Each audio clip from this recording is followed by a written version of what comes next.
चुप्पी का उजाला। हर माँ चाहती है कि उसका बच्चा निडर होकर बोले, खुलकर अपनी बात कहे और दुनिया के सामने आत्मविश्वास से खड़ा हो। लेकिन कुछ बच्चों के लिए यह सफर आसान नहीं होता। कुछ बच्चों की आवाज रास्ते में ही अटक जाती है और तब सवाल सिर्फ बोलने का नहीं, समझे जाने का हो जाता है।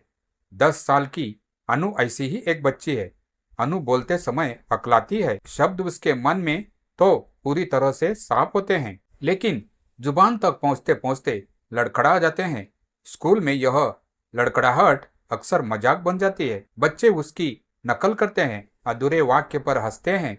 हर हंसी अनु के भीतर एक डर छोड़ जाती है। धीरे धीरे उसने बोलना बिल्कुल कम कर दिया। घर लौटकर वह खिड़की के पास बैठ जाती और सामने बहती नहर को देखती रहती। तेज बहता पानी उसे अजीब सा सुकून देता था, जैसे कोई उसकी खामोशी को बिना सवाल किए समझ रहा हो। अनु के पिता राघव भी पानी से जुड़े थे। सिंचाई विभाग में काम करने वाले राघव को लोग एक जिम्मेदार और साहसी व्यक्ति के रूप में जानते थे। एक रात लगातार बारिश के बाद नहर उफान पर थी। गांव वालों को सुरक्षित निकालते हुए वह खुद तेज बहाव में बह गए। वह हादसा एक परिवार की खुशियां छीन ले गया था। उस दिन के बाद कविता एक पत्नी नहीं, सिर्फ मां बनकर रह गई। उसने अपने दर्द को आवाज नहीं दी, आंसू अपने अंदर ही रखे और बेटी के सामने खुद को मजबूत दिखाने की कोशिश की। समय पर उठना, अनु को स्कूल भेजना, घर संभालना, सब कुछ जैसे सामान्य चलता रहा। अब इस घर की असली ताकत थी अनु की नानी सुलोचना। उन्होंने कभी अनु को कमजोर बच्चा नहीं कहा। उनका मानना था हर बच्चे की अपनी खास पहचान होती है। वह हमेशा कहती थी, कोई शब्दों से बोलता है, कोई आंखों से और कोई अपने मौन से। हर शाम नानी अनु को अपने पास बिठाती, कभी उसके हाथ पर अक्षर बनाती, कभी उसे चुपचाप अपने कंधे से लगाए रखती। अनु को वह हमेशा समझाती, अगर बोलना मुश्किल लगे तो लिखते हुए बोलो, अपने आप को स्वीकार करो। नानी जानती थी जिस दिन अनु ने अपने आप को स्वीकार कर लिया, उस दिन से वो कभी खुद को कमजोर और अकेला महसूस नहीं करेगी। एक बार स्कूल में अनु को एक छोटा सा डायलॉग बोलना था। एक रात पहले वह डर से सो नहीं पाई। शब्द उसे अच्छी तरह याद थे, लेकिन आत्मविश्वास जरा भी नहीं था। सुबह कविता ने बस इतना कहा, बच्चा तू मंच पर बोले या ना बोले, हमेशा मेरे लिए उतनी ही प्यारी रहेगी। तो वही नानी ने उसकी हथेली में एक छोटा सा कागज रखा। उस पर लिखा था, डर से बड़ी कोई नदी नहीं और हिम्मत से बड़ा कोई फूल नहीं। अनु स्टेज पर खड़ी थी, जहां चारों तरफ तेज रोशनी और ढेरों नजरें मौजूद थी।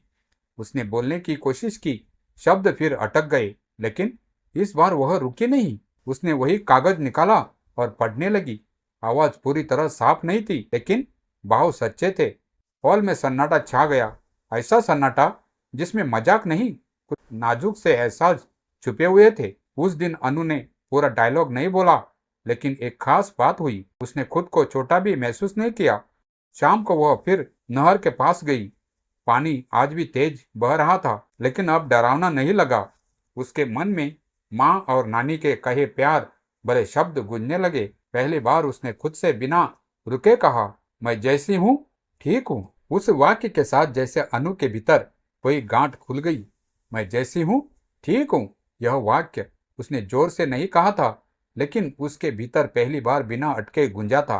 नहर का पानी बहता रहा, ठीक वैसे ही जैसे पहले बहता था, पर अब अनु को लगा कि यह पानी उससे भाग नहीं रहा, बल्कि उसका साथ दे रहा है। अगले दिन स्कूल में कुछ बदला बदला सा था। वही बच्चे, वही क्लासरूम, वही ब्लैक बोर्ड, लेकिन अनु के भीतर कुछ अलग था।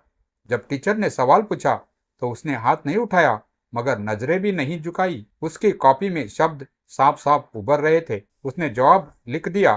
टीचर ने पढ़ा, मुस्कुराई और कहा, अनु तुम बहुत अच्छा लिखती हो।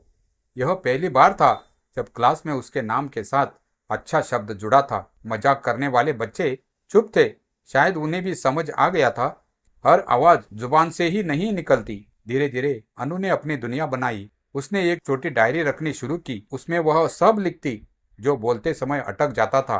डर, सवाल, सपने और कभी कभी पापा की यादें।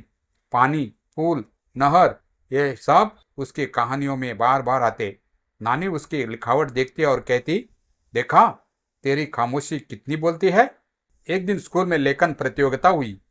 कविता को डर लगा कहीं अनु पर फिर दबाव न आ जाए, लेकिन इस बार अनु ने खुद कहा, माँ, मैं हिस्सा लेना चाहती हूँ। उस दिन वह मंच पर नहीं गई, उसकी कहानी गई थी।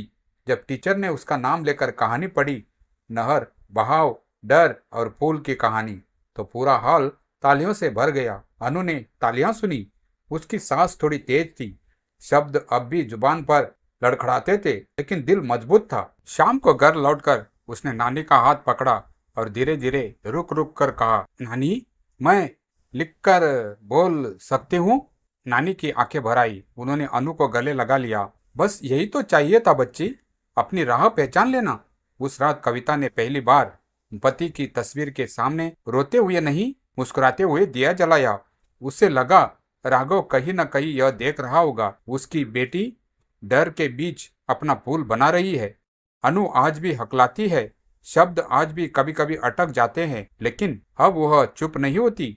वह लिखती है, इशारों में कहती है, आंखों से बोलती है। उसने सीख लिया है कि समझे जाने के लिए परफेक्ट होना जरूरी नहीं, अच्छा होना काफी है। और नहर आज भी बहती है, पर अब वह सिर्फ डर की नहीं, हिम्मत की आवाज है।